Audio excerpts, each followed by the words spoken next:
네, 안녕하세요. 2시간에서 창암 역할을 연기한 구로아입니다. 각본도 썼습니다. 네, 안녕하세요. 2시간에서 유라 역할 연기한 이금주입니다. 반갑습니다. 네, 안녕하세요. 인류존 속의 미스터리 그리고 두 연인에서 안수 역할 맡은 이우성이라고 합니다. 안녕하세요. 인류존 속의 미스터리 그리고 두 연인의 영숙 역할을 맡은 서하림입니다. 고도화 배우께서 잠깐 놓쳤다가 다시 말씀해 주신 것처럼 그 크레딧을 보면 그 각본을 고도화 배우께서 쓰셨고 각색과 연출과 지도 교수로 세 가지 역할로 이게 되게 묘한 협업이라는 생각이 또 드는데 어떤 과정과 어떤 그 방식으로 만들어진 작품인지 먼저 소개를 좀 부탁드려도 될까요?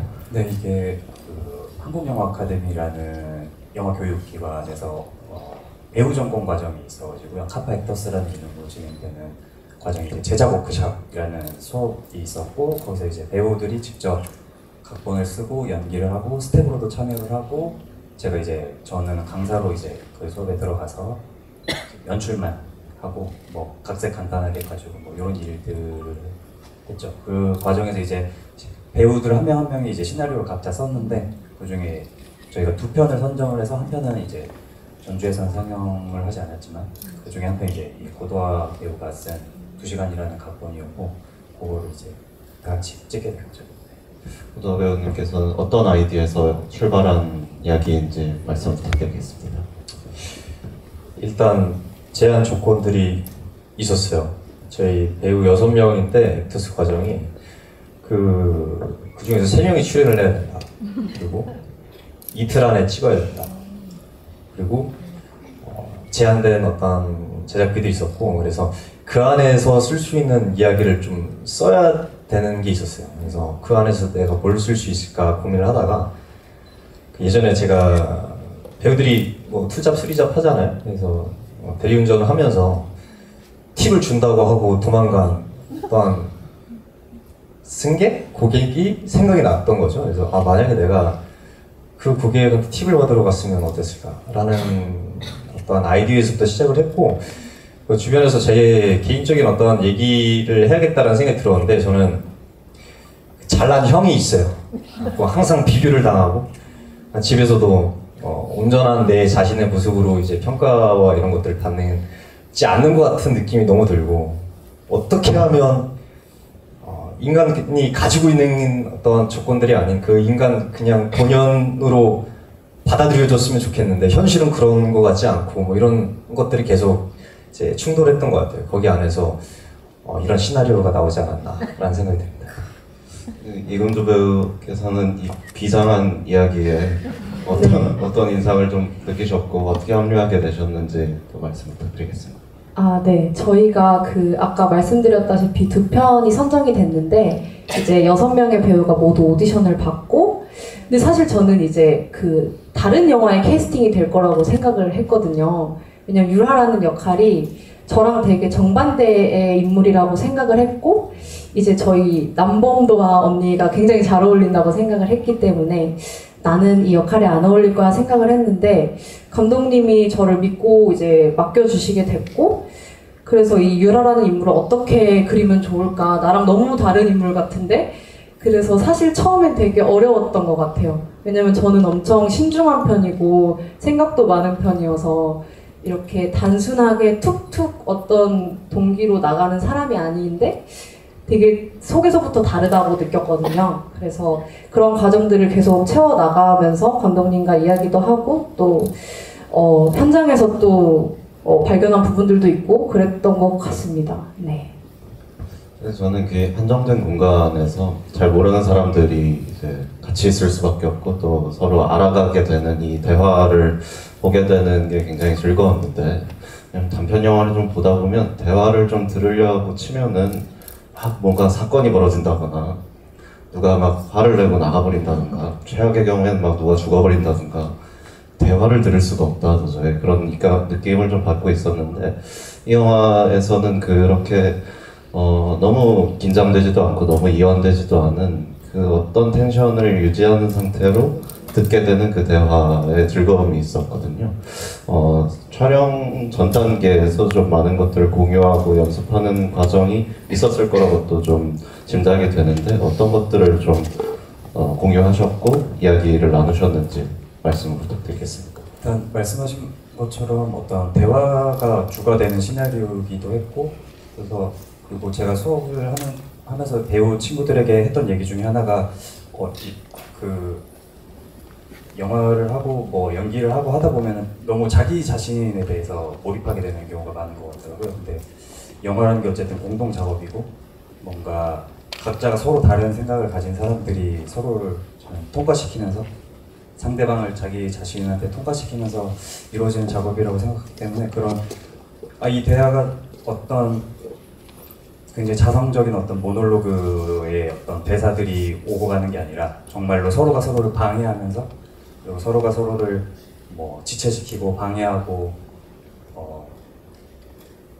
서로 동의하지 않으면서 그런 식으로 이루어지는 대화이기를 바랬었고, 그런 것들을 이제 배우들이 같이 리허설을 하고 하면서 같이 서로 리딩을 하면서 프리 과정에서는 또 저는 개입을 그렇게 많이 하진 않았거든요. 자기들끼리 알아서 하게 하고 그런 식으로 워크샵이기 때문에 그런 것들을 좀 강조를 했었는데 그런 것들을 잘 배우들이 해준 것 같아요.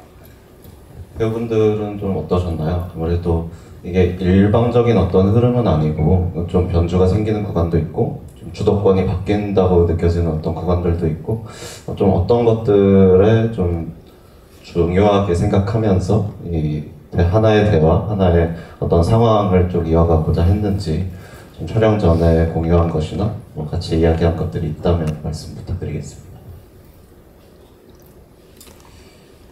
일단 저는 작업을 하면서 이 믿음이 제일 중요하다라는 마음으로 작업을 하고, 내가 이 인물을 믿는 내 마음과 상대 배우를 믿는 마음과 감독님을 믿는 마음이 되게 중요하다라는 마음으로 작업을 하고 있는데, 감독님께서 먼저 저희를 믿어주고 있는 듯한 느낌을 저는 계속 받았던 것 같아요. 그래서 그때부터 저도 감독님을 너무 신뢰하게 됐고 믿게 됐고, 그리고 제가 각본을 썼다 보니까 제가 그렸던 그림이랑 또 달랐던 부분들도 되게 상당 부분 많았는데, 어쨌든 간에 그럼에도 불구하고 감독님은 이 시나리오를 읽으시고 어떤 상상을 하셨을까에 대한 궁금증도 많이 생겼던 것 같고, 그러면서 어쨌든 배우도 스텝으로 했어야기 때문에 로케이션도 저희가 알아보러 다니고 막 그랬던 기억이 있어요. 근데 그런 어떠한 작은 마음들이 이제 모여지는 과정들이 이 영화에서 되게 중요하지 않았을까라는 생각이 듭니다. 지금 돌이켜서 생각해보면. 연기하면서 어떤 거에 중점을 두었는지 물어보신 거죠? 저는 그냥 사실 단순하게 유라가 창환한테 마음을 좀 더 열게 되는 순간이 언제일까를 생각을 많이 했던 것 같고, 처음에 막 창환한테 다다다다 질문하고 그런 부분들은 좀 되게 어떻게 보면은 빠르게 치고 나가야 되는 부분도 있었고, 근데 어쨌든 이 짧은 시간 안에 두 사람이 어떤 마음을 주고 받아야 되는 게 사실은 가능할까라고 생각을 했는데, 그래서 그 마음의 동기들을 그 동기가 뭘까가 저한테는 제일 중요했던 것 같고, 저는 이제 아버지 이야기를 할 때라고 생각을 했어요. 그리고 이렇게 날카롭게 구는 인물에 대해서 되게 그냥 판단하고 넘어가 버리는 사람이 아니라 뭔가 궁금증과 애정을 가지고 바라볼 수 있는 인물이겠다라는 관점으로 유라를 계속 접근했던 것 같습니다. 같은 좀 한정된 공간에 같아요. 이게 어떤 연속된 현실적인 상황이라기보다는 뭐 특정 주제를 가지고 시뮬레이션을 계속 반복하는 사람들처럼 느껴지기도 하고, 이 특이한 연인들의 이야기에 대해서 시나리오를 받아들였을 때 인상과 인물에 대한 생각이 어떠셨는지 좀 여쭤보고 싶습니다. 두 분께. 네.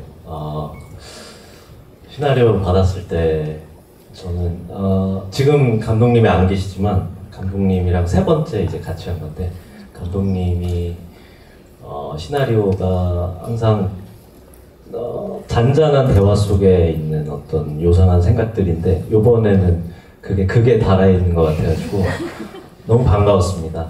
그리고 제가 개인적으로 공룡 이런 걸 너무 좋아해서 시나리오를 받았을 때 굉장히 재밌을 것 같다, 흥미롭다. 어떤 게 벌어질지 모르겠지만 재밌겠다. 그리고 사실 저한테 같이 하자고 제안을 하신 건 아니고요. 시나리오를 봐달라고 연락이 와서 봤는데 그 대사 중에 짜리몽땅하고 이런 게 있어가지고 혹시 나냐고 했는데 나라고 하시더라고요. 네, 그렇게 시작하게 됐습니다. 네. 저는 약간 TMI인데 전 오디션을 보고 캐스팅이 됐는데요. 그 오디션 당시에 공룡 전시장에서 아르바이트를 하고 있었거든요. 그래서 여기도 공룡이 나오네? 웃기다 하면서 봤고 대사가 저는 되게 재밌어서 대사 좋다, 따내고 싶다. 그리고 문자로 하리메님 저 전에 작품에서 조감독했던 누구입니다 라고 연락이 왔었더라고요. 근데 제가 다른 분인 줄 알고 착각해서 갔는데 누구세요? 인 거예요. 그래서 되게 좀 재밌게 시나리오도 읽고 오디션도 보고 촬영도 했습니다. 이게 연속 말씀드린 것처럼 약간 인물들이 좀 달라지는 것 같기도 하고 각각 다른 장면마다 연기를 할 때 느낌들은 좀 어떠셨는지 계속 뭔가 하나로 유지해야 되는 어떤 흐름이 있었는지 따로따로 좀 분리해가면서 해도 괜찮다고 말씀을 나누셨는지 연출자와는 어떤 이야기를 나누셨는지 좀 궁금합니다. 저는 사실 그거를 생각하진 않았고 그 극마다 모두가 달라지잖아요. 그거는 날씨의 도움을 좀 받은 것도 있고 그리고 사실 제가 여기서 이렇게 해야겠다 저렇게 해야겠다라고 정해서 하기보다는 영숙이 왜 이렇게 헤어짐을 무서워할까? 그리고 영숙은 만수의 이야기를 어떻게 듣고 있을까를 생각하면서 이야기를 따라갔던 것 같아요. 네. 여기서 나오는 만수나 영숙의 말들이 이렇게 막 거추장스러워 보일 수도 있지만 우리가 다 그냥 무의식적으로든 의식적으로도 하는 고민이라는 지점에서 공감이 돼가지고 그냥 내가 해야 될 거는 그냥 이 대사를 치는 순간에 실제로 고민을 한번 해봐야겠다 라는 게 컸던 것 같고 그리고 사실 그 순간에 솔직하려고 하는 모습들에서 가짜의 말들이 많이 나오는 것 같아요. 만수가 그런 여러 가지 말을 삥둘러서 다른 언어들로 이렇게 거추장스럽게 말했는데 사실 솔직한 마음을 마지막에 꺼냈을 때 거기서 또 발생되는 것들이 있다 라는 정리를 하면서 했나? 근데 지금 생각해보니 그런 것 같고요. 그리고 하림 배우가 워낙 다 잘 받아줘가지고 믿고 했습니다. 네. 네, 질문해 주실 분 있으면 손 들어주시죠. 민감한 얘기일 수도 있는데 원래 시나리오에서는 트랙이 아니었고 술집에서 일하는 여자와 그녀의 딸이 집에서 사는 사람들이었고 집에 찾아가서 딸과 시간을 보내는 얘기였는데 아까 말씀드렸다시피 배우가 3명이 나와야 돼서 아기가 이제 나올 수가 없어서 그냥 그러면 우리가 할 수 있는 건 무엇일까라는 고민을 하다가 전 되게 조심스러운 부분인 것 같아요. 어쨌든 그 여성이라는 인물을 술집 여자로 쓰는 것도 되게 조심스럽고 남자를 그러면 어떡하지 하다가 제가 좋아해요. 그런데 놀러 가는 거를. 그래서 근데 그 사람들 만나면 어떤 느낌을 많이 받았었냐면 저는 이성애자지만 나보다도 훨씬 더 용기 있는 사람들이다 라는 느낌을 항상 전 받았었거든요. 그래서 그런 사람들이 되게 용기 있는 사람들인데 또한 어떻게 보면 오해를 살 수 있는 부분들이 있을 수도 있으니까 이런 사람을 만난다면 그리고 창하는 나를 좀 많이 투영을 했으니까 그런 오해들을 비롯해서 그런 사람들을 통해서 내가 용기를 받을 수 있지 않을까라는 상상으로 썼던 시나리오였던 것 같습니다.